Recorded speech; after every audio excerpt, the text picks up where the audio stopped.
Hello and welcome to the Water Cooler, episode number 7. I am one of your hosts, Matthew Mott, and I'm joined by my friend and co-host, Steve Tremaine. Hi, everybody. How's it going? This is the Water Cooler, a Zero Notoriety podcast. This is a casual, conversational podcast about video games, about people, what we're doing, what we like about games, all that kind of fun stuff. We talk about all kinds of games, PC games, PlayStation games, Xbox games, you name it, we play it. It's cool. We get topics of conversation from the internet, for the most part. We find stories on IGN, PC Gamer, most of this. We just find a bunch of really cool, interesting gaming stories, and then we talk about them. The best part about that, though, is if you find something that you think is interesting, you can submit it to the show. And there's a couple ways that you can do that. The water cooler at zeronotoriety.com, that's our email address. Or you can go on our website, create a profile, and go and visit our forums at zeronotoriety.com/watercoolersuggestions, where you can go ahead and just let us know what you want us to talk about. Whatever it is. Share whatever you want. Stories, which actually I think I have a link here. If you want to share stories specifically that you'd like us to share, you can go to zeronotoriety.com/stories. Easy enough to remember. So that's it. At the end of the show, we're going to do some announcements, some cool stuff that you can look forward to. Stuff coming to the PlayStation Store, stuff coming that's on sale on Xbox Live, upcoming games on PC and in consoles, stuff that's coming to retail release. So anyways, let's go ahead and dive right in. We've got some good stuff here for Respawn Remarks. Very first thing is going to be No Man's Sky. They just released on PC, and this story is about the patch for PC. No Man's Sky, PC patch detailed, receives an experimental build. This was written by Alex Newhouse on the 16th of August, and it was on GameSpot.com. It's easy enough. Initially, the initial release, like with bugs, people were having a lot of frame rate issues. If you go and watch the Jim Sterling video on YouTube.com about he went to play it, it went from like locked, 30 frames locked on PC down to, and that was with him not moving the mouse or anything, and then he went to move and look around, and it dropped to like less than 15. Right. It was really bad. I've heard there was some corrupted saves and stuff like that. Yeah. So. I didn't hear like a lot about it. I just know that there were problems. Anyway, so here we're going to go ahead and read from the article itself. Here's some information on the things itself. You can get your hands on these fixes right now by downloading the beta version of the upcoming patch. You can find the patch by right-clicking on No Man's Sky in your Steam library, selecting Properties, navigating to the Betas tab, and entering the code 3experimental. That's 3, no spaces, XPERIMENTAL. This will open up an option in the drop-down menu to download the beta of this patch. And here are some of the fixes. Improved AMD Phenom support. Thousands of lines of assembly have been rewritten to support AMD CPUs. The game code no longer relies on anything above SSE2. I don't know what that is. Havoc's Physics has now also created new libs or libraries. Game is now confirmed working on Phenom CPUs. Mouse smoothing. Smoothing on mouse movement has been improved to prevent hitching or stuttering and is now adjustable through the options menu in mouse smoothing. And now defaults to off. If you feel the frame rate is slow or lumpy, please make sure that this is turned off. It helps players with sub 30 frame rates per second. Improves performance on CPUs with 4 threads or fewer. Performance has been improved on CPUs with 8 threads. Performance has also been slightly improved. Radeon 6XXX, so this is Radeon 6000 series cards, added support for this GPU, which doesn't support OpenGL 4.5 fully. Player saves. Help to recover some player saves which have been lost or corrupted. Alt-Tab has been improved. Some systems config were crashing or not pausing correctly on Alt-Tab. This should now be resolved. Shader caching. Frame rate was initially stuttering due to shaders not being correctly cached by the GPU on some systems. We have replaced the GPU caching system. You may notice some stutter during the galactic map intro to the game. The very first time you run. Okay, but you should be smooth from then on. This will be fixed in the future. This is partially true on ATI cards, or particularly true, on ATI cards. Max FPS cap. On some CPU GPU configurations, the setting max FPS to 60 or 30 was not giving 60 or 30 frames per second, causing stuttering. This has been improved. Intel GPUs, the game will let you know if you are trying to run on an unsupported GPU. This will hopefully flag for some users that a high-end GPU has not been selected. We are working on Intel GPU support. G-Sync. G-Sync has been disabled by default, which can cause issues for some users. And I guess they've downloaded it and they're trying it out there. They found there at GameSpot that it does actually help reduce the stuttering. I guess it also notes here that despite the rough launch, No Man's Sky performed very well commercially during its first few days on Steam.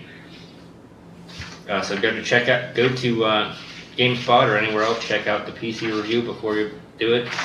See what they have to say about this stuff. I actually considered getting this game for the PC rather than the PS4. I had no idea that there were specific issues using AMD processors, since that's what I have. Yeah. So. Well, with PCs, it's always kind of a crapshoot with PC anyways, because there's almost an infinite number of configurations. GPU, CPU configurations, different amounts of RAM. Mm-hmm. So it's hard to optimize for all that. You just kind of like cross your fingers and send it out into the wild. So that's that. Next thing we have, since No Man's Sky released on PC, it also has a PS4 release, which is the one that I would rather play it on because I know it'll be pretty much the same experience across the board, right? Yeah, it works. So let's talk about the PS4. PS4 system software 4.0 will feature folders, UI refresh, and more. This was written by John Collar on the PlayStation blog. So if you want to go ahead and check that out. The upcoming PS4 update is about ready to roll out and will contain many enhancements to the whole interface. Okay, this is actually good news for me since I have a PS4. Still kind of on the fence about whether or not I want to invest in a Neo. I guess it all depends on how much VR ends up costing me. We find out, what is that, September 13th? That's right. All right, some of the things that they are talking about for the new update is the UI refresh.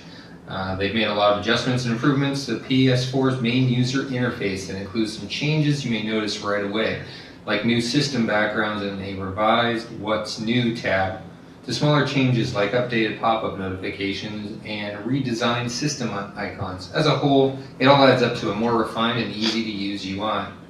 The overall look and feel of the UI remains the same, it just has a fresh coat of paint. The quick menu. As you know, pressing and holding the PS button on your DualShock 4 brings up the quick menu, which I did not know. We've overhauled this menu to make it faster and easier to use. One big change is that the menu now only covers a portion of the screen, meaning you don't need to leave gameplay entirely, which is a monstrous benefit because that would always break up your immersion in the game. Yeah, you need to make a quick change. And the Xbox One's like that, or it pulls you out to go to the guide. Yeah. The share menu, basically given a similar overhaul to the share menu, which appears once you press the share button on your DualShock 4. Like the quick menu, it only covers a portion of the screen. It will save the last social network you shared video clips or screenshots to, making the process of sharing faster and more streamlined. Meaning if you shared to Facebook the last time, that's where it's going. It's going, yes, exactly. Or Twitter or Instagram or wherever you share it. Yes, and apparently you can do longer videos to Twitter. Folders and library organization. This one's huge because of my biggest complaints. As you know, with the Xbox One, it very clearly separates apps in your games, and you can put them however you like. With this update, Functionality to create folders on PS4's content launcher and library will be installed. This will help collect your favorite games and select apps in one place for quick and easy access.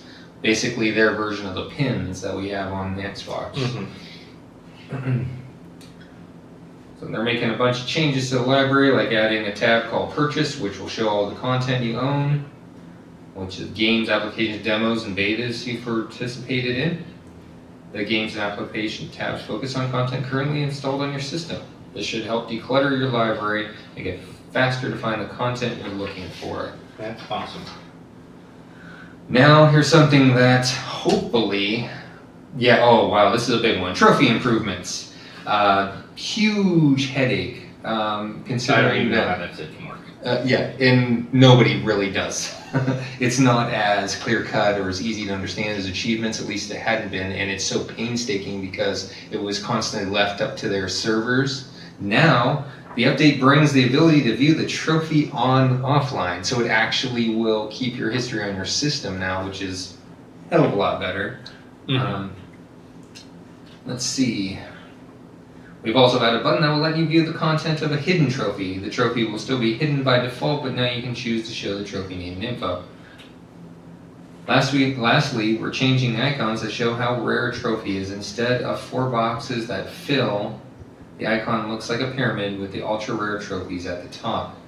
Still kind of a obtuse system. Come on.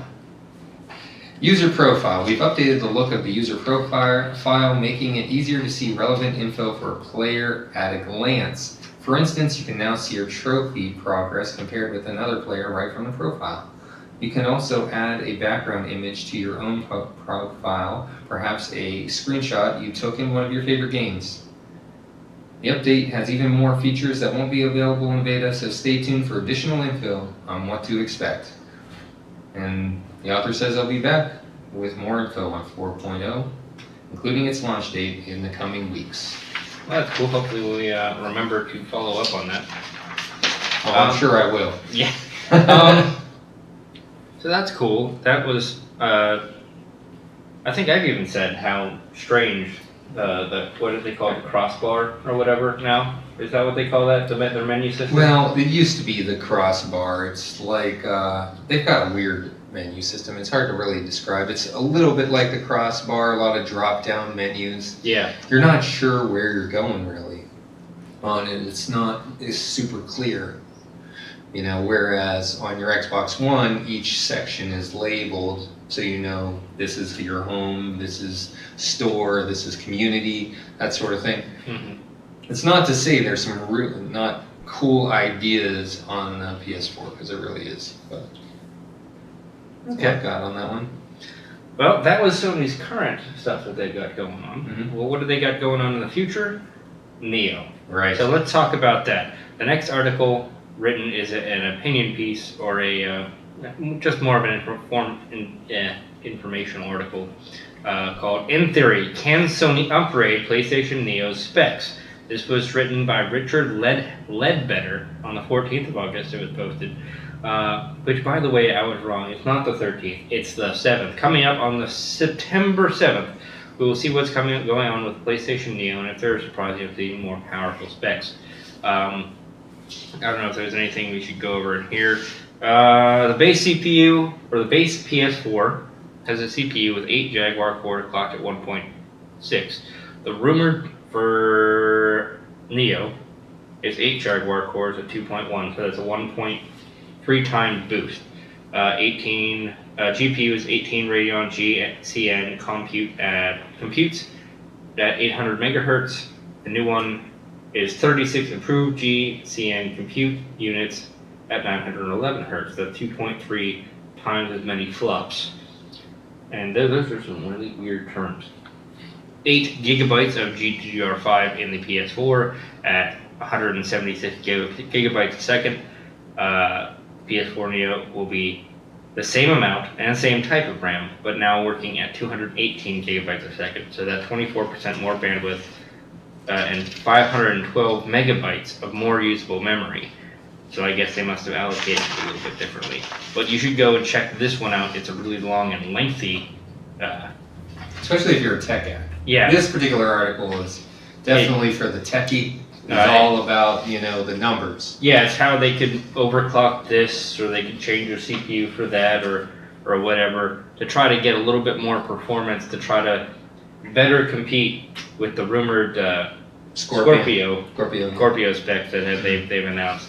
So I don't really have a whole lot to say about that. We'll see what they do. The basic gist of that article is this: is it possible for them to upgrade it in the short period of time that they have to really talk about their specs? I mean, everyone's kind of speculating that they're gonna. Well, it's going to be announced on the 7th. That's what everybody's kind of saying. Mm-hmm. And the 13th of October is when PlayStation VR comes out. Right. So they're speculating. Some people are like, it has to launch this fall with PlayStation VR. That makes the most sense. Right. And they could, because they haven't talked about it at all. They've kind of not even acknowledged its existence, really.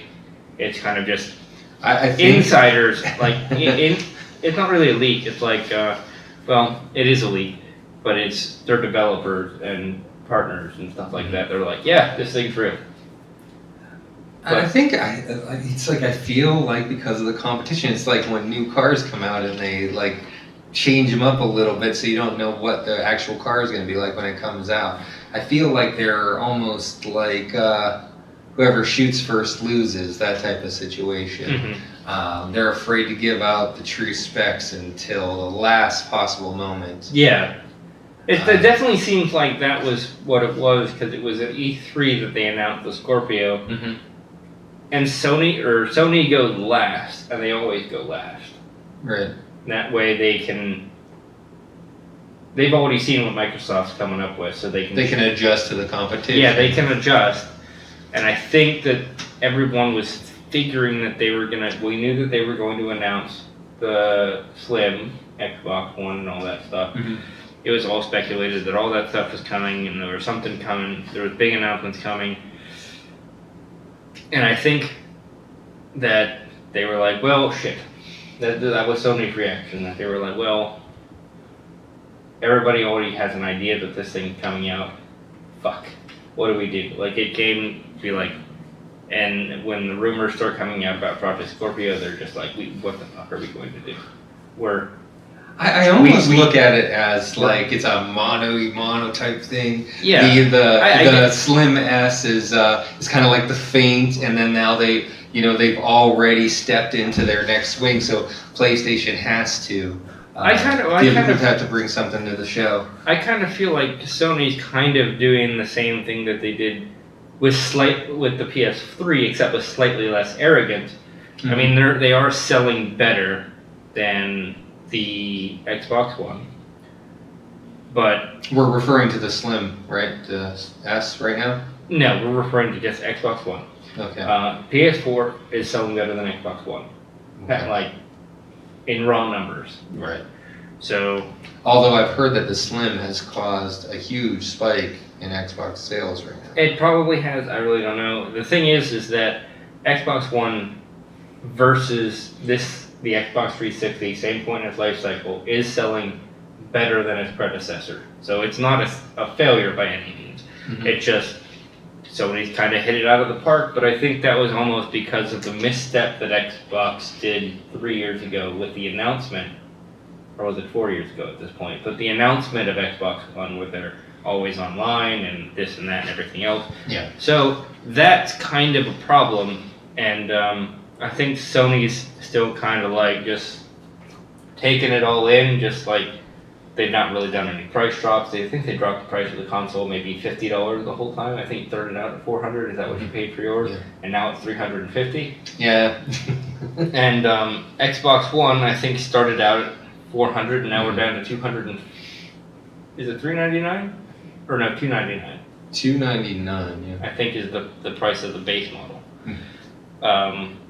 So, I think that they're basically just like, we're better, mm-hmm. And then they were like, well, we're going to go ahead and release this mid-step and make it a little bit better and try to get, halfway through the life cycle of the console generation, we're going to try to double dip a little bit and get some people buying some luxury PS4s and stuff like that. And just be on top of the game, but then Xbox comes out and like, we're going to get some PS4 ass. You know what I mean? Yeah. That's kind of where it's coming from, and they're just like, we weren't prepared for this. We thought we were just on top.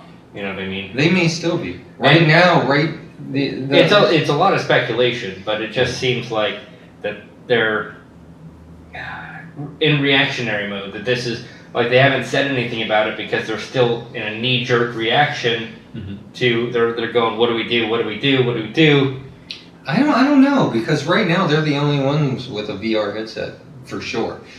I mean, we have ideas and speculation that the Xbox, but Project Scorpio Xbox may have. Well, speaking of that, that's the other problem that they have is they're treating it like another console launch, which is good. They're not treating it like it's an accessory that they can just whatever doesn't work. They're planning on supporting those. They're planning on it being a big deal, which is probably going to be. Everybody who's played it in the media like this is a big deal. So it's probably a big deal. But this thing's going to be expensive. Didn't they announce a price for it? It was going to be goddamn expensive. Like $600? No. 4. I think it was at 400. Might be. So that's kind of a big deal in and of itself. You know, or it might have been even 500. I don't really remember what it was. But they got if they were launching the Neo this year, and they launched them side by side, to get them together, we're getting into $800-900, or maybe a little bit more. You know, when you include the tax and everything. And not to mention games, so you're gonna have like $1,000 on your next console purchase if you want to break into the VR environment. Yeah, so it's weird what they've got going on. It does seem like they're reactionary, like maybe they're. It just seems weird. Like I think they're realistically they're way too committed to it at this point to be like they spent too much money on it. Like we're not going to release it. That would be really dumb. But at the same time, it might be a really good idea because at least then they don't spend all the money manufacturing it if they don't think people are going to buy it. But people are going to buy the name regardless. I think because there's a concrete VR system out there just waiting to be purchased in a few months, I believe that because they're the ones that are leading it, they're the ones that are going to be making serious profits. Well, when it comes to PlayStation VR, here's the problem.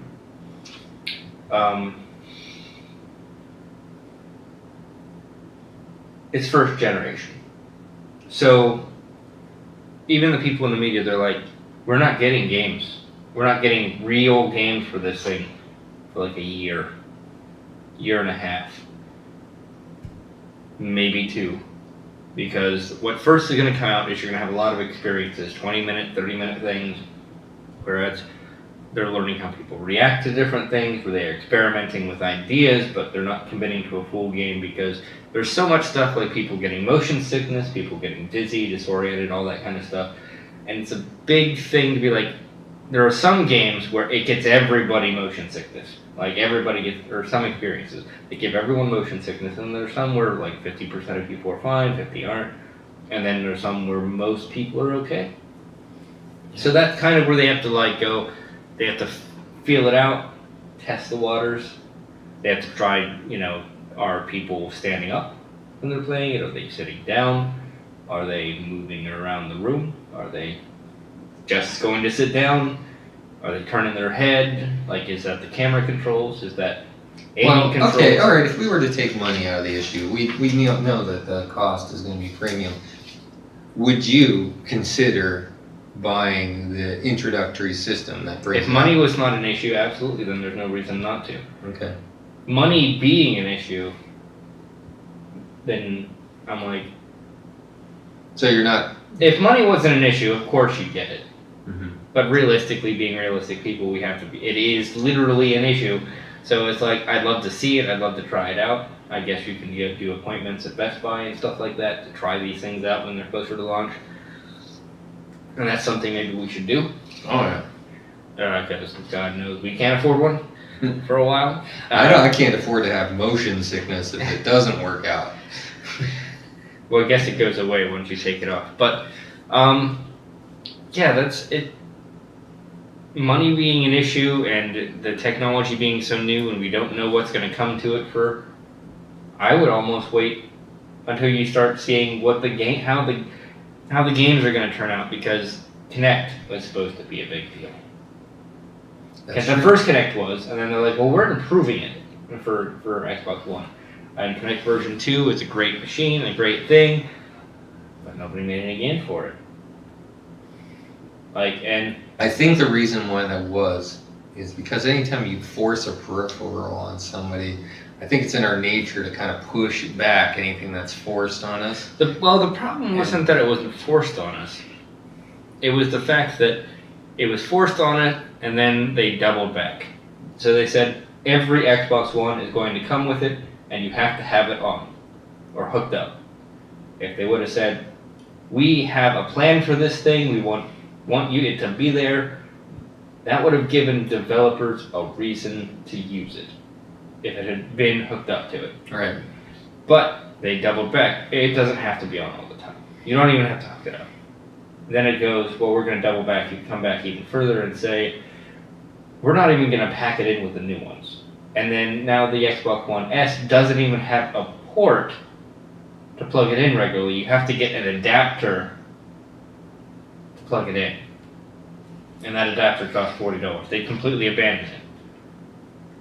It's great for voice commands and stuff like that when it works, but they really haven't invested any time in it and money because they didn't believe in it enough to just say, trust me, you'll like it. We're not changing it. We have a plan for this thing. Trust me, you'll like it. And that was their big problem. Right. And we were going to talk about a little bit more about Xbox One in just a minute, but we're going to take a brief break. Okay, and we're back. The next story we've got, since we were talking about Xbox One and the Neo, is actually about Project Scorpio. And that's pretty simple. Shannon Grixey at pressstart.com .australia writes about Xbox One accessories will be compatible with Project Scorpio. Good news. Aaron Greensburg of Xbox's marketing manager had just announced at their Gamescom press showing that all Xbox One accessories will be compatible with Project Scorpio. While he didn't elaborate too much on the console, it's safe to assume that the controllers, Kinect, and other accessories will not see a huge, drastic change with Project Scorpio's release. We're currently at Microsoft's Gamescom press showing where they're making some smaller announcements due to the fact that they don't have a Gamescom press conference this year. Project Scorpio was originally announced at E3 and will release in 2017. It is set to be the most powerful console ever released. So that's cool. It's good to know that all the stuff that we're buying, your Elite controller, Yes. Aftermarket controllers, or those, the ones you're spending hundreds and hundreds of dollars on, all that stuff's still going to work. Still going to be going strong into the next generation. Yeah. Wonderful. Additionally, I was just seeing when I was watching YouTube earlier, the No did an article or a video about someone at Microsoft said something along the lines of they don't see it being generational anymore. It's going to be like an ongoing platform, think your phone, where the software works from phone to phone to phone. So the games will still keep carrying on. Yeah, everything will keep carrying over, and it's more of an ecosystem than an individual, isolated thing. So it's games could be going a big departure, at least on the Microsoft side, from what they have been. Speaking of Microsoft games and Microsoft IP, here's another one we've got. 10 amazing series Microsoft should bring back from the dead. This one was written by Tyler Treese, yes. Tyler Treese, sorry for butchering your name. 8/15/2016, and this was cogconnected.com. So, Okay. what do we got here? What's on the list? I mean, take it away. While the Xbox brand has only been around since 2001, Microsoft has been involved in gaming for far longer. Naturally, the company behind Windows has been involved in PC gaming and even had a home gaming console back in 1983 called the MSX, which I don't know a whole lot about. I know nothing about it except that it was called the MSX and it came out in 1983 because you just read it. Because I just said it. We'll be looking into that one. Let's see. Which is basically only remembered for being where the Metal Gear series started. Now I'm even more intrigued and want to look into it. So while it doesn't have a back catalog that rivals Nintendo or Sega, the Seattle-based publisher has plenty of video game franchises that are collecting dust. Having valuable franchises going unused isn't a great business strategy, at least in the opinion of this author. As such, we've come with a list of 10 series that Microsoft should revive on the Xbox One or PC. Each of these series has their own appeal and could add something to Microsoft's current first-party library. You can jump in if you've heard of any of these and have an opinion. Yes. Black and White. Played it. What'd you think? I played the second one, Black and White 2. Fun. A lot of fun. It's kind of a strategy, God game kind of thing. Mm-hmm. I liked it. It was cool. Difficult, but maybe that's just because I'm not very good at games. But I did enjoy it. I'd love to see like a Black and White 3 or a reboot of the series. Okay, Viva Pinata. Well, I played a demo, and I do want to play that. But the first one and the second one, I think if you were to read that thing, it says something about them being in the rare replay collection. Mm-hmm. And so I need to go and get that. I played a little bit of it. I don't know. It's not that it was bad. It just didn't strike a chord with me. But that doesn't mean anything. It's kind of like almost like a tycoon game. Okay. I would put it somewhere in there. And I think that's why I probably like it. There's like a little bit of strategy and like trying to make these things do whatever they do. All right, and this one's kind of left field for me because I hadn't even heard of it. Tao Feng. Okay, I'll just read about this. So since we don't have a background, there's one genre where the Xbox One is pretty barren. It's fighting games. Yeah, I think that is kind of just current right now as a whole. Fighting games aren't as super popular as they once were. Right. Aside from it, the excellent Killer Instinct Microsoft system is missing high-profile titles such as Street Fighter V, King of Fighters, and I don't know, some odd other fighting games. But honestly, it's not like there hasn't been gems. They brought back Mortal Kombat.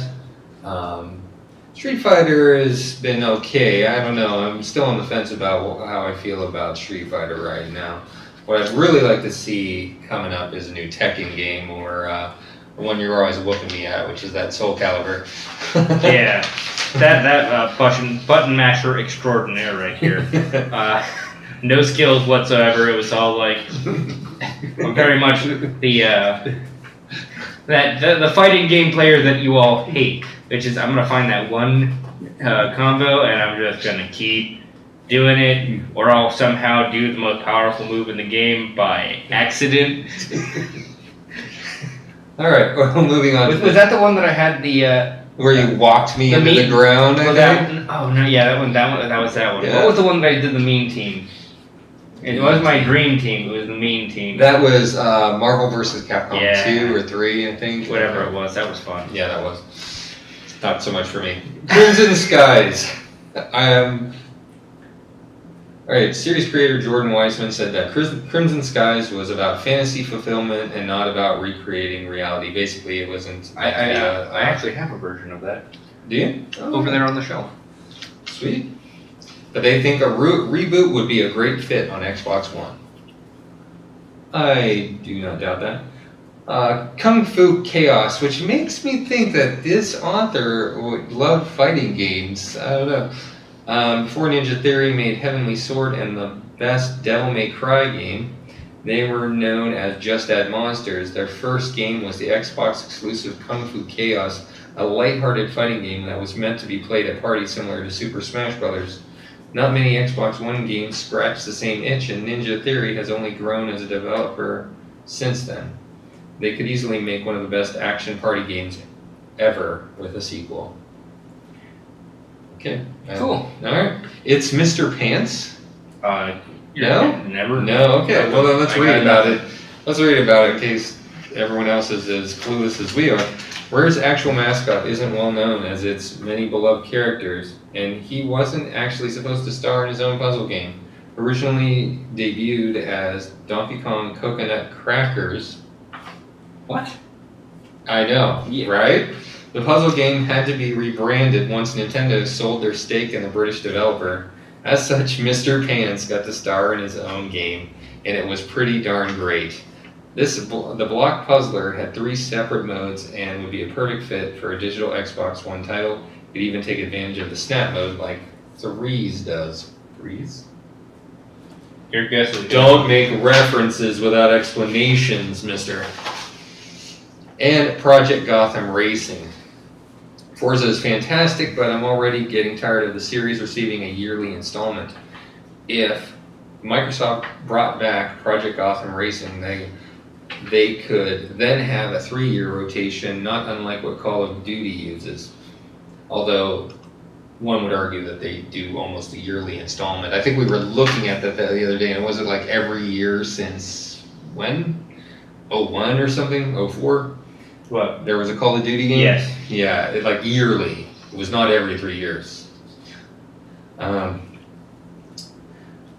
But Project Gotham Racing would need its own identity, and it could play into the arcade elements that were in past games, rather than being a strict racing simulator. I'm not a big racing game person, anyways. Unless it's Mario Kart or Diddy Kong Racing. See, that's Nintendo stuff. This is Xbox. We're not allowed to have Mario in a cart on the Xbox. Burnout was on a. Burnout was PlayStation. Exclusive? I played it on PC. I remember playing it on your PlayStation. Yeah. But was it exclusive PlayStation? That's a good question. I don't remember. Not as good a question as finding out about the MSX, though. That's Good the question. Metal Gear on that. Yeah, I gotta find out. Blinks. Heard of it. Never played it. Time traveling cat. I already want this game. Okay. You're a cat person. And a platformer person too, because this is a platformer about a time traveling cat. I mean, come on. Let's see. And He's similar to Sonic and Mario. It didn't quite end up as him being as popular as they were, obviously, because I don't even know anything about him. He is, by the way, one of those ginger cats. So your favorite cat. Now that games like Yooka-Laylee, Mhm. you know this one, have shown that there's a market for cartoony platform series, it would be the perfect time to bring back the feline hero. I think it'd be all right. Maybe as a digital content type game. High Heat Baseball. Yeah, you already lost me at baseball. I stopped playing baseball games from the old SNES and NES baseball games. That's when I used to play them. Now they're far too technical. But for people that love this stuff, Xbox owners have been left with the RBI Baseball as their only licensed baseball game. Let's see here. They already own the High Heat Baseball license, having purchased after 3DO went out of business. The 3DO, that was like a Panasonic console, I'm pretty sure. Well, the publisher. They obtained the license from another publisher. Okay. And they were one of those mid-tier, like THQ. Oh, gotcha. Mhm. This is the perfect opportunity for Microsoft to create a competitor to MLB The Show, which maybe I would give baseball games another chance. I've never been into baseball in real life or America's pastime. I like playing it. I don't like watching it. Banjo-Kazooie. Awesome. I played the first one. It's really good. I've gotten really close to beating it. I've gotten to the final, not quite the final boss battle, because there's like a little quiz at the end of the game, and it requires you to pay attention. There's a quiz at the end? Yes, it's part of how you get to the final boss battle. Is you, there's a quiz, and some of the spaces you land on, you have to answer personal questions about the final boss. And what it is they're multiple choice questions, but it generated for each playthrough the answers. So it's not like you can read a guide. Oh. You actually have to go through and find there's a family member of the boss. I'm trying to be as spoiler-free as possible, except for a game that came out in the 90s. So, anyways, you meet this person, and then they will divulge secrets about the boss character. Okay. And then those may or may not come up in the quiz at the end. And I didn't write all mine down, and I couldn't remember. But you can go back anytime you want and find out what they were. All right. Well, that was a pretty interesting article. I'm sure everyone has played a series that never was taken very far that they'd like to see more of. Yeah. So that is an interesting But article. Banjo-Kazooie is really cool. It came out on the N64. Right. Speaking of Nintendo, our next article is very Nintendo-centric. Nintendo files 3 new patents, and they hint heavily at NX features. This was written by Sean 2K5. Apparently, he created that username in 2005. I'm guessing. I don't really know. It was written on the 11th of August on Screen Gurus. Anyways, he posts links to the patent application, stuff like that. Also, you read through this. I didn't really read through it. I just thought it was interesting. They've got some very technical drawings. It tells you about stuff. Apparently, we already heard that it's controllers that connect to the side of a tablet-like device. Right. Or controller pieces. One of the other bits of information in this article is that for the patent, it actually the controllers communicate with or register button presses and controller inputs and stuff like that via infrared. So there's an infrared camera in the tablet that reads or sends infrared signals into the controller, which are then reflected back by mirrors and stuff like that. Right. That's what I'm guessing. Which means if this can't be necessarily related to NX so much. It could be a concept, or it could just be a device that sends signals, and in the patent application, it's sending infrared signals. Yeah, well, Because- like if you look into that article, they said that it's probably less likely that is how they're going to set up removable controllers if they do that because of the lag. Well, no, infrared without being connected to the camera, the infrared camera, is Right. useless. Is why your television remote doesn't work if you're not pointing it at the television. Right. So it has to be pointing at the sensor. So if you remove them from the side of the tablet, they don't work. Right. So that's that. I don't know what else was in here. It was 3 patents. We only really see information on like the controller buttons and stuff. I can kind of see some stuff here. But you should definitely go check out the show notes, which, by the way, all the articles are going to be in the show notes on the website, zeronotoriety.com. Check out, look for water cooler 007. We are straight out of MI6. That's right. So yeah, check that out. It's kind of cool. It's very technical. Like there's like, if you liked reading stereo instructions, you Should read this. This is gonna blow your socks right off. That's right. It's a good. This is the technical episode. We get technical. Like terrorists. Technical too. What? The technical with the pickup truck with the machine gun in the back. Technical. No. Bad jokes. All right. So next thing, is there a future? What about Nintendo's past? Let's get nostalgic. The new secret features of the NES Classic console have been revealed. The NES. The NES Classic. Mini. More information about this was written by Zircon Calty on VG. What? Zircon Calty. So apparently a rock named Calty? I don't know. He's sorry. like one of the bad guys on Voltron or something. Is it? Is that a character name? I have no idea, sir. Written on VGCave.com on the 8th of August. More information about the rebooted NES console has been released by Nintendo. The Nintendo Classic Mini is offering a number of display options. According to Julie Gagnon, I don't know, that sounds dirty. Several new modes will be... Sorry, I apologize. Wow.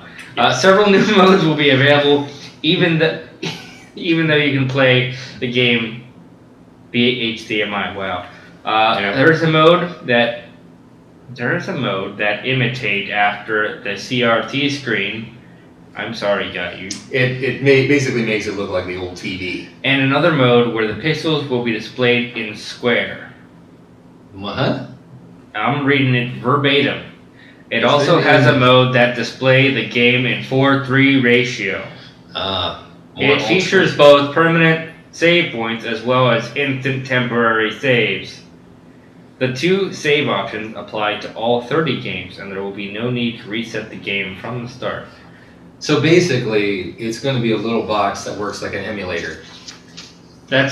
Exactly, except it should be, hopefully, the best goddamn emulator in the face because the work. Like you have millions. Is it going to have the official seal on it? That'd be awesome. I remember the seal. The seal from Nintendo. They put some seals on games that I guess they didn't have bugs, but they weren't good games. All right. So anyways, that's getting nostalgic. What else is what were you playing last time? Alpha Sapphire. Pokemon. What were you supposed to be playing? No, Pokemon Go is what you're making a reference to. Yeah, okay. That's what I'm making a reference to. What's going on with Pokemon Go? All right. Apparently, according to writer Morgan Lewis on the 14th. On the 14th of August here, he writes, the Pentagon has banned Pokemon Go. Pentagon has banned Pokemon Go from being played within its premises, concerned that the game aid foreign spying. Bad grammar is a thing today, I guess.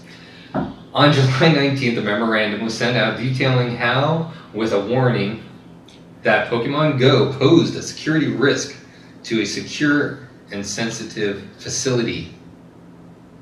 The main concern is that Pokemon Go could pinpoint rooms and other facilities in the Pentagon where secrets are held. They are also concerned that the application could provide personal information on Pentagon officials who have access to secrets, which would make them targets for foreign spying recruitments or cyber attacks. Mm-hmm. That's some serious shit. Yeah, I mean, if that's even a thing. I mean, I know it's been used for muggings. What?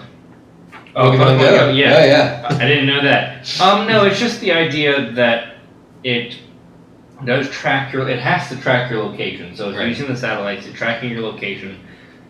And it's a third-party program that like everyone and their brother is playing.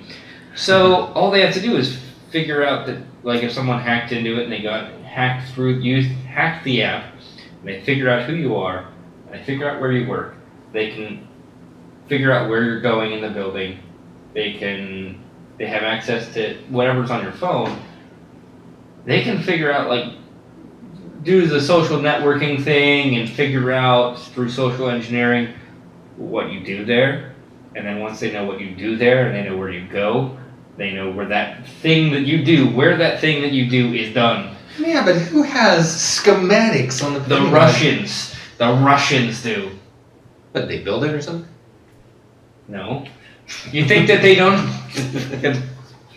Russia is. But all they have to do is track where you're going, and then they have a layout.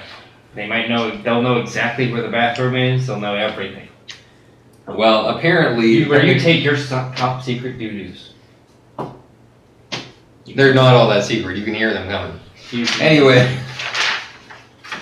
Anyway, at one point the Pentagon was apparently a Pokemon gym, but Niantic thought... They put a stop to that! They did, in fact, realize that it was probably not the wisest place to have a gym. A bunch of 9-year-olds walk up, getting M16s in their face. What you doing here, kid?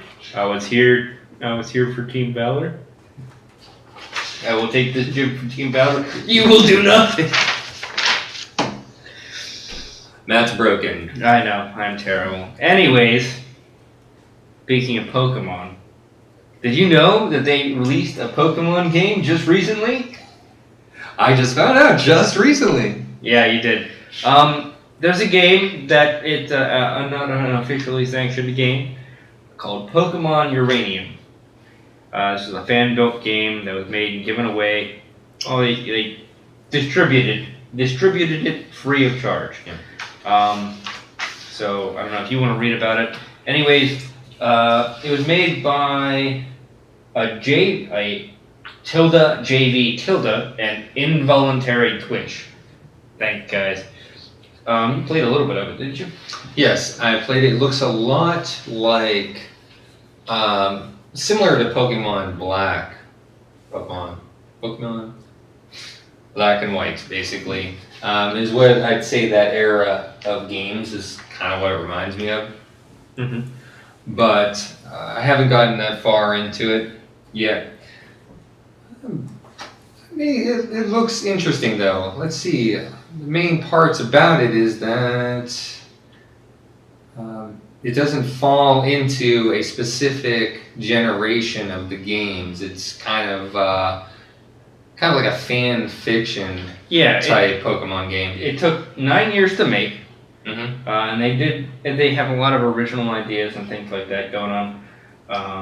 One of the cool things is nuclear type Pokemon. Yeah, nuclear. It's supposed to take place kind of after like a nuclear disaster and stuff like that. So you have some mutated Pokemon and stuff. It's really cool. They did have to take it down because they weren't getting threats from Nintendo specifically. Right. But the threats were coming in, and they knew that they were coming in, so they went ahead and pulled it, but not until after the game got 1.5 million downloads. Right. And it is possible, because that's how we found it, to get it now after the fact. It's still possible. It's still out there in the wild. We're not going to tell you where it's at, Yeah. but be careful, because you don't know if, at this point, if it's... You can't get it from the official source, so you got to be real careful getting it. Mm-hmm. But anyways, there's a link to Not it. that we're sanctioning that behavior at all. But Nintendo had to do this because if they don't defend it at this point, even though they weren't selling it, and it's probably a really cool thing, they have to defend their copyrights even over something that's not a big deal, because if they don't, it makes it harder to defend against something more egregious in the future. Right. Like something where they try to defense get money. attorneys, a defense attorneys can sit there and go, well, you didn't defend your copyright when these people did it. Right. So why is this any different? Right. So I guess that's one of those weird things about copyright law. It really is a I was thinking of what's that catchy thing? Now I can't. A catch-22. No. Darn it! Why are we doing expressions? That's how we do on this channel. If you don't use it, you lose it. Yeah, that's kind of use it or lose it. That's what it is. That's how copyright works. You use it or you lose it. I got you. But there's also Kotaku wrote the story of the game being pulled. Jason Schreier wrote that. Nick Monroe wrote the All About Pokemon Uranium, and that's on GameRanks. The links will be on the website. We're going to go ahead, take another break, and then we're going to come back with our topic of the show, which is about adult gamers. And then we're going to have some announcements, some upcoming games and stuff like that, and then we'll let you go. And we're back for our topic of the show, which is, again, adult gamers. And here's the thing. How do you handle the time constraints of adult life without forgoing our favorite pastime? Short answer for me is I don't. But we're trying to work on that. Yeah. We're gonna get them back into it. Well, what do you do? Like, what do I do is what do you have going on besides games without getting too personal? All right. Well, there's always family stuff, which tends to come first. If you especially have kids, like they're numero uno, and then, well, there's the house. Chores. Damn you, chores. Especially when we live with slave drivers. Yeah. Jobs. Mine is particularly egregious in that department. Worked today, and I was working for 12 hours. That was just the working part. I was away from my house for, I think, closer to 13. Alright. So most of your day, you're away from their console or PC to play. Right. That's the big thing is, then there's other stuff, like it's easy for people to get overwhelmed. I get overwhelmed by life and everything. And depression is kind of a big thing for people in our generation. Well, I know especially the younger people like me because we're just getting used to all this shit that we have to deal with. Yeah. And I know I feel overwhelmed not only by my job, but my responsibilities at home, bills, and I've got some really big bills and stuff like that. And going to activities and worrying about marriage and worrying about kids, and family's really important to me, so I try to make sure that I take some time at least once a month or twice a month and go see my grandparents and talk to my dad, all those kind of things. So it does get to be really tough. And with all those things, like at least for me, it gets to be that I spend so much time by myself and I worry about all these things that it's just like, I really want a distraction, and games don't really enough at this point to really distract me in a lot of ways. And that's why I don't play as much. I only want to play if I'm playing with someone. Right, like not by yourself. Exactly. So it's really, really difficult for me to just put in a game and be like, I'm gonna play this, and I'm gonna get involved and get invested in something else when I've already got so much stuff that I'm invested in. Right. Already that just so important. Like games don't seem that important when you've got bill collectors knocking on the door. Do you feel that same way? Or? No. Well, yes, but I don't know. I guess it's because I'm almost die-hard gamer.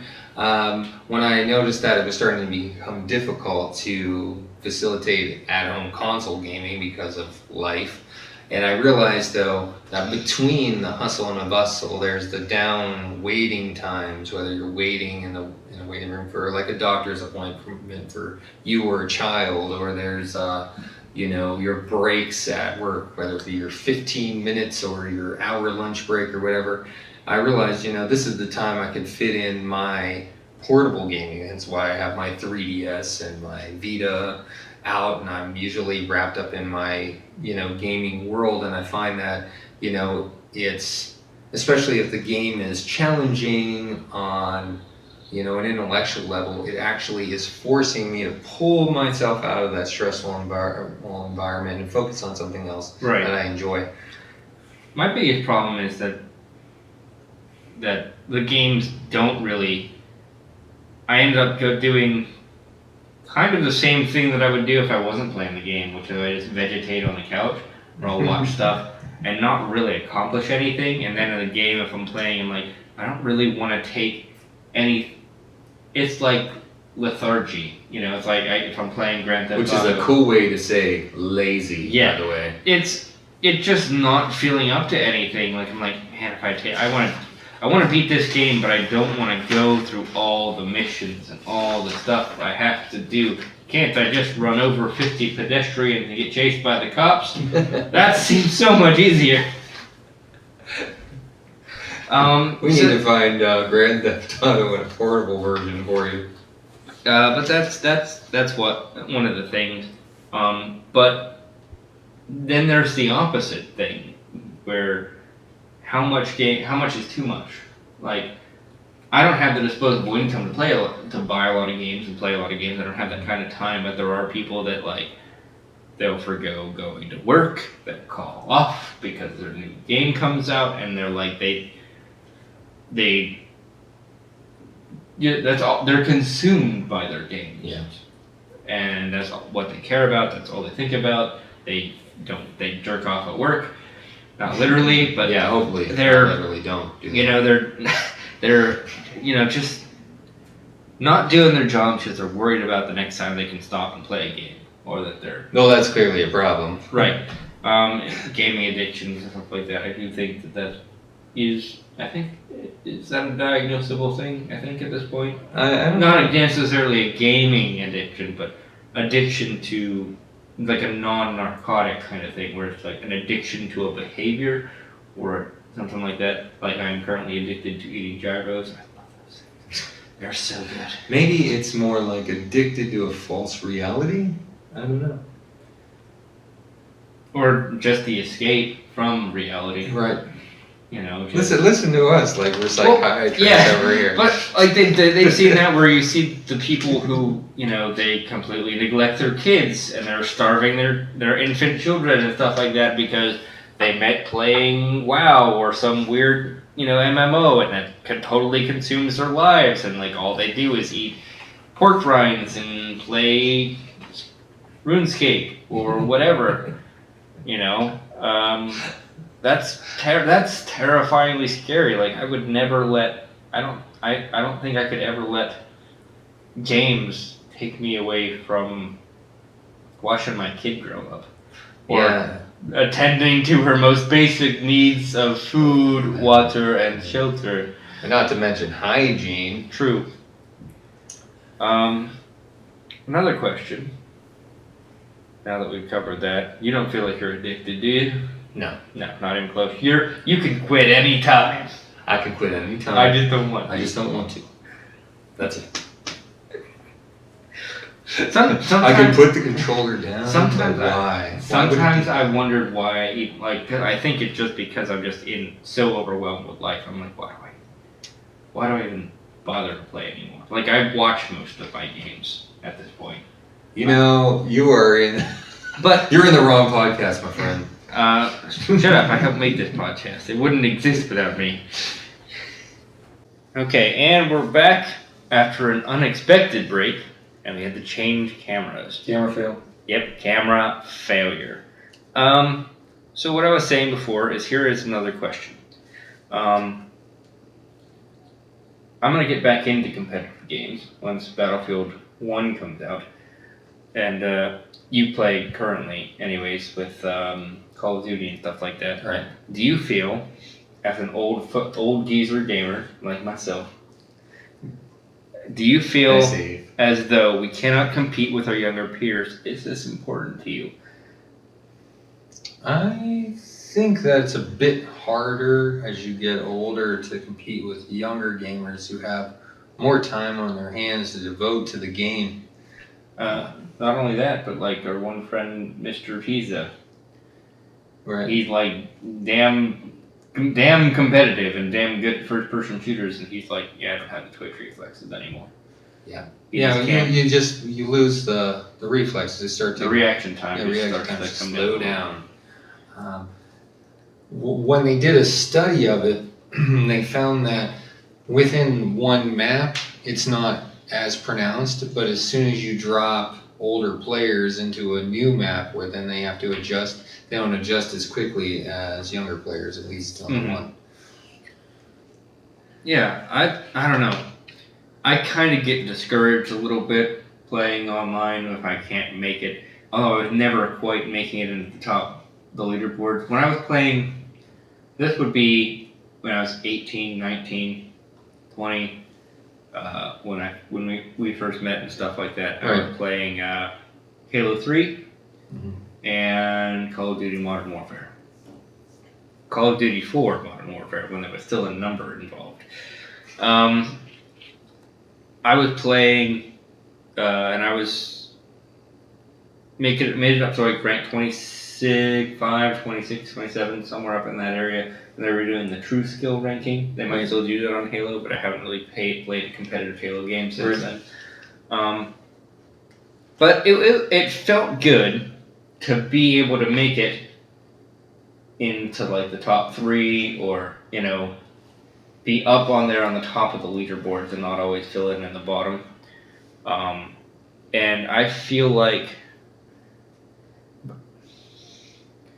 the only reason I'm getting on the top of the leaderboard and stuff like that now, or anywhere near it, like at the beginning of a game like Battlefield 1, the Battlefield 4, I can't compete with those people who are getting like hundreds of kills in a game. Right. Like that's insane. But you and I, when we're working together as a team and stuff like that, we can perform well for the team and get a lot of points. Mm-hmm. But it's because we're doing other things for the team, not just getting kills. Right.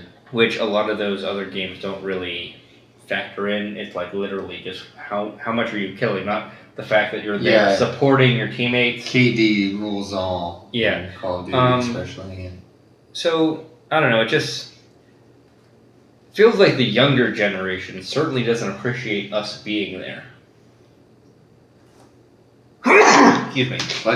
But, yeah. They don't appreciate us being there, and like, I was playing at your house, and we're playing the new one, Call of Duty, and like, people were messaging me on your Xbox. They're like, how can you possibly be that bad? And it's like, because I don't give two shits, you know? And it's like, some people are in there to play the game for fun, and you get so competitive, and so, you know, the young people are there, and I don't know why they do it. Why is that a thing? Do you have any idea why the young prepubescent teenagers are like, you know, I'm sleeping with your mom, you suck so bad, and it's like, I go, if you've ever met my mom, the joke's on you. Well, I mean, they are highly competitive. I don't feel like they have the right idea of what it means to be on a team, per se. Right. There's always going to be that one person who can carry the ball better than everyone else. That desire to show off is just so strong and stuff like that. And it's like, don't make the game unfun for other people, but I don't really feel like I have, like, for me, it's not important for me to be at the top of the leaderboard. It certainly feels good. Right. It feels good to progress beyond the bottom of the leaderboard. Yeah. You know? And that's what's important to me, but the fact that I can't, you know, run around and kill everybody, that's not, it doesn't make me feel like any less of a person or less of a gamer or that I shouldn't be playing the game. It looks like, wow, they're really good. Right. You know, I wish I was that good, but it doesn't make me feel like I shouldn't be playing. And that seems to be the way they come off, is that we shouldn't be playing because we aren't that good. Which takes the fun out of it for me. I can definitely pick up on that. I mean, it's tough. I usually, lately I've been making it to the mid, you know, most of the time now. But I mean, I can remember really struggling, and nobody's really there to give you any uplifting. They don't back you. There's not really a whole lot of team play in a high-speed game like that with strangers. Right. If you really want to get the most that you could possibly get out of a game like that, you form a team of friends and you get on there and you play. Mm-hmm. And then the game's fun for you. Then where we can overcome the young folks' strategy at that point, you know. I mean, you'll always, you know, fall short of the people with the quick twitch reflex in a game like COD, but in Battlefield, I feel like that particular FPS is a lot more strategy driven. Right. Yeah, I can agree with that. It's hard to play with younger people. That's all I can say. They expect so much. They expect something that's unrealistic. Like, I'm only playing to have fun. Right. You know, I'm playing to mess around. I'm playing to relax and unwind. I'm not there. My mortgage doesn't depend on how good I do. Your popularity and your little social ring. Like, whatever. I'm going to bed with my wife tonight, regardless of how good I do. Apparently, this kid's like, I have to get a 50 to 1 KD, otherwise this girl's not going to sleep with me. Apparently, like, that's how much it mattered to them. And it's like, my wife will be happy if I don't try to sleep with her. So, anyways, that's anything you want to add to adult gamers? Anything that you? I just think that, don't get bogged down by any negativity and just play it to have fun. Yeah. Play them to bring you and your friends together, So, yeah. That's all. That's what it's all about, is having fun. Anyways, Right. And that's what this channel is about. Is having fun with your friends and stuff like that. We have some ideas going on that we're gonna try to figure out how we're gonna film. Some other stuff, Right. some board games and stuff, which I think will be really interesting to do. Especially because we're gonna have some new equipment coming, which is fucking awesome. Yeah. And we just have to figure out all the logistics and stuff of how to get this stuff done. And we got some stuff coming up. We got some in the show, obviously, some here. We got the announcements, which we're gonna go ahead and go through. The upcoming games on PlayStation, upcoming games and popular games at retail, and then I've got deals with gold if you're an Xbox Live person, and we got games with gold for the rest of the month and stuff, because they haven't, I don't think they've announced yet the September games with gold, because, yeah. And then we'll go ahead and close it out. So I'm going to go ahead and open the tablet. Dismiss my notification. Apparently I don't know how to do that.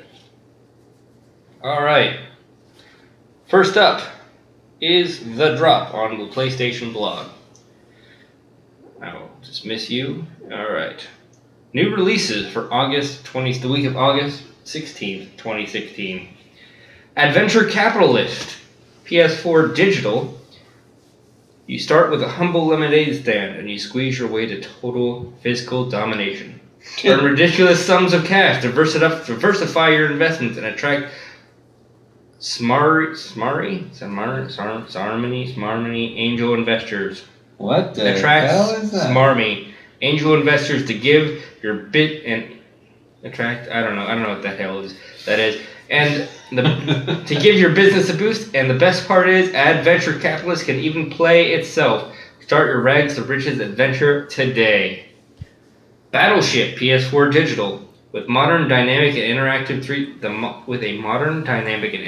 3D board. Battleship brings the classic franchise to a new level for a memorable experience. Deploy your fleet, shoot at your opponent's grid to find and destroy enemy ships before your ships are sunk. Enjoy the game you know and love with Classic Mode, or get more tactical in a brand new way to play this with Clash at Sea Mode. Bound PS4 Digital. Repair a broken world through the beauty of dance. Ta-da! Developed exclusively for PS4, Bound combines a unique visual style with powerful story and gameplay mechanics infused with modern dance. As the game progresses, the introspective story unfolds through powerful metaphor and imagery, adding emotional depth to the protagonist's journey. Doodle Devil PS4 Digital. Embrace your dark side with Doodle Devil while Doodle God was creating the universe, Doodle Devil was having some fun. The same addictive puzzle gameplay that made Doodle God a hit is back, but with an evil twist. I thought that's a Duty Devil. Entirely different game. Dungeon Punks PS Vita Digital cross-buy with PS4. Dungeon Punks is a fast-paced action RPG with unique tag team fighting system. Recruit 6 mutant heroes from werewolf, spellcaster to lizardman warrior and battle in 12 stunning areas with epic boss battles. You see couch co-op? I could. Actually, I would love to play Adventure Capitalist together. That would be fucking amazing. That is my kind of fucking game. Micromanaging. F1 2016 PS4 Digital and Retail out 8/19. Create your own legend in F1 2016. Get ready to go deeper into the world of the most prestigious motorsport than ever before. Work with your agent, engineer, and team to develop your car in the deepest ever career experience spanning up to 10 seasons. Grow Up PS4 Digital. Bud, an adorable yet clumsy, tumbling route. Spaceship wreckage shattered across an entire planet of abundant alien flora and thrusting star planets. A distant moon with your spacecraft's beating heart yearning to be rescued. A fantastical acrobatic adventure in a world that's as challenging as it is beautiful. Welcome to Grow Up. Worst description ever. I know nothing about this game. Most of these are indie titles, I believe. The Huntsman, Winter's Curse, PS4 Digital. Winter is fast approaching as Queen Freya's army marches relentlessly. Beneath the shadow of that deadly war, Elizabeth's life on her family's farm in Bardhelm comes to an abrupt end. Join her to find her missing brothers as you explore the Huntsman's universe and encounter both familiar faces and new dangers, all while discovering the secret Elizabeth herself carries into this wintry adventure. Inversus, PS4 Digital. Inversus is a minimalistic action strategy shooter for 1 to 4 friends. That's interesting. Player movement is constrained to opposite colors of a black and white grid. My walls are your paths and your walls are my paths. Each shot flips the tile colors in an attempt to block, trap, and close in on the enemy. Can you say Othello? Huh? Does that remind me of Othello? Remember that board game? White and black? Firing a bullet opens up a path for you while closing off a path for me. Both online and local couch play are supported. Dun dun dun! Fight for high score on an ever-changing board. Soul Brain Knight of Darkness, PS4 Digital. Brain? Yeah. Ah. The gods have forgotten this land. No one could save our people from darkness. When darkness began to spread and collect the souls of men for his army. I don't know why I have such a hard time reading from the screen. Soulbrand Knight of the Darkness is a 3D exploration game. Players control Gaia, a young warrior tired of struggle that must wield his sword to rescue his people from the darkness and avenge the death of his parents against the powerful Annabelle and his army of monsters. And then they've got some other stuff coming, PlayStation Music, PlayStation Video, PlayStation View. You can check out all that stuff on your own. Next up, new and upcoming video games releases. This is actually from GameStop. 8/23, Madden NFL 17. Deus Ex Mankind Divided on 8/23. World of Warcraft Legion on 8/30. Recore, September 13th. Bioshock, The Collection, which I'm guessing is the remaster. September 13th. NBA 2K17, September 16th. Destiny Rise of Iron, September 20th. Nice. Forza Horizon 3, September 23rd. Yep. FIFA 17, September 27th. Yokai Watch, 9/30. That's 2. Yokai Watch 2. Yokai Watch 2. Yokai. Mafia 3, 10/7. Gears of War 4, 10/11. What? Yeah, it's coming up. New Gears of War. Rise of the Tomb Raider is 10/11. Oh. WWE 2K17 is 10/11. We should do that one. PlayStation VR, yes. PlayStation VR is 10/13. Skylanders Imaginators is 10/16. Battlefield 1, 10/18, the day before my birthday. This day. Exactly. The day before my birthday. Sid Meier's Civilization 6. He's hinting at a gift, I think. Yes. I think he's expecting Wink, something. wink. Sid Meier's Civilization 6, 10/21. Dragon Ball Xenoverse 2, 10/25. The Last Guardian, 10/25. Elder Scrolls Skyrim Special Edition. There's too much coming out. Give me a 10/28. Titanfall 2, 10/28. Dragon Quest Builders, 10/31. September. Call of Duty Infinite Warfare, 11/4. Dishonored 2, 11/11. Watch Dogs 2 is 11/15. Pokemon Sun and Moon, 11/18. Pokemon. Final Fantasy 15, 11/29. Dead Rising 4, 12/6. South Park: The Fractured Butthole, 12/6. Every time I try to say it without making it sound like butthole, but it's impossible. Fractured butt hole. It just sounds more dramatic. I think they're doing that on purpose. So I you know. say the fractured butthole. Steep, 12:30. To be announced, Batman Return to Arkham. I wonder if that title Steep also refers to its difficulty. Probably. Some other stuff coming out for the remainder of the year, or into next year, 2017. Well, Dead Island 2 is sometime fourth quarter. Because when they do a 12/31 like that, when it's the last day of the month, it's usually the last day of the quarter, which would be, it's a placeholder. So that might get delayed.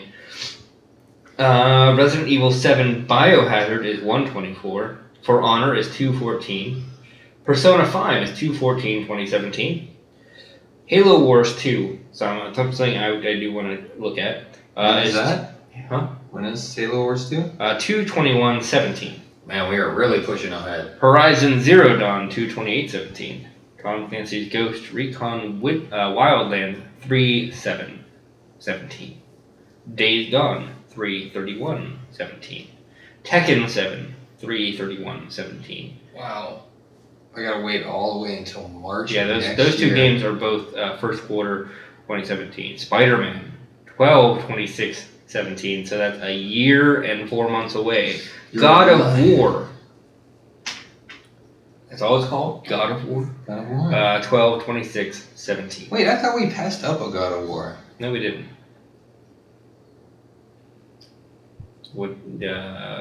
Did we pass something else with God in the title? No. Gears of War, maybe that's not. Detroit Become Human is 12/26/17. Deformers is to be announced. Injustice 2 is sometime fourth quarter 2017.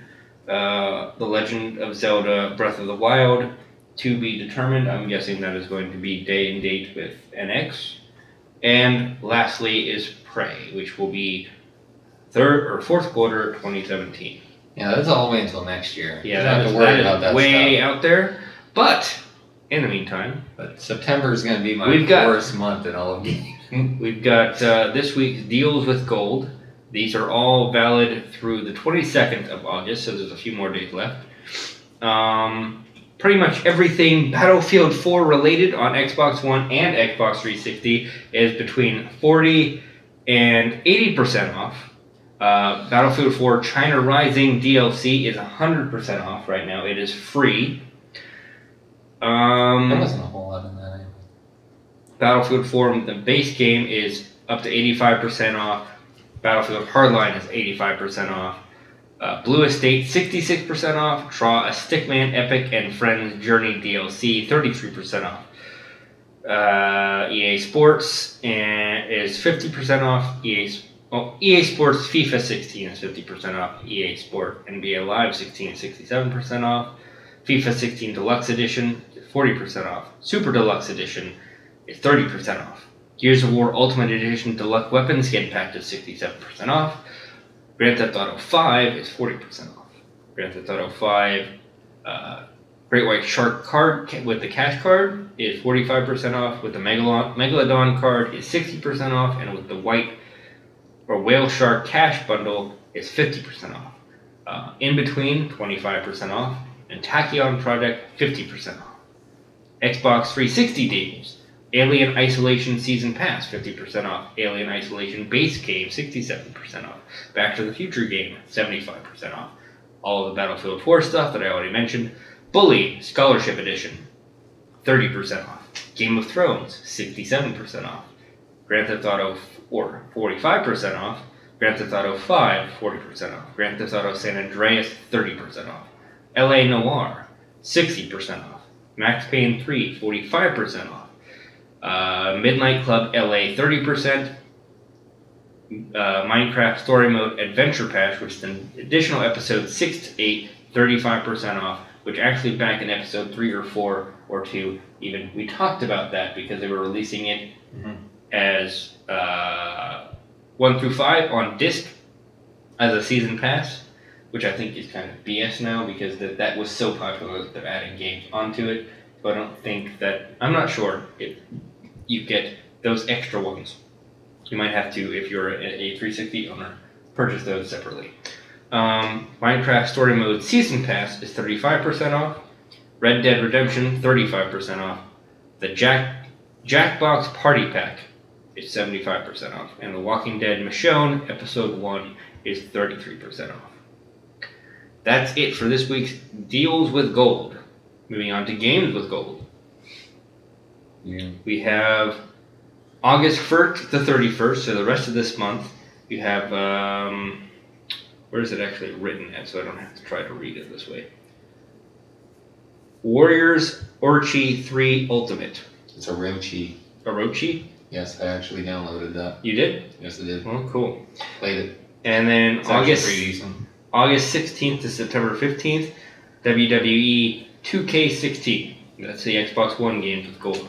Xbox 360, you have Spelunky, which is August 1st to 15th, so don't even regard that because you can't get it anymore. But right now you can get Beyond Good and Evil HD. That's the 16th to the 31st. Okay. So that is it for upcoming games. Our announcement for games that are coming out.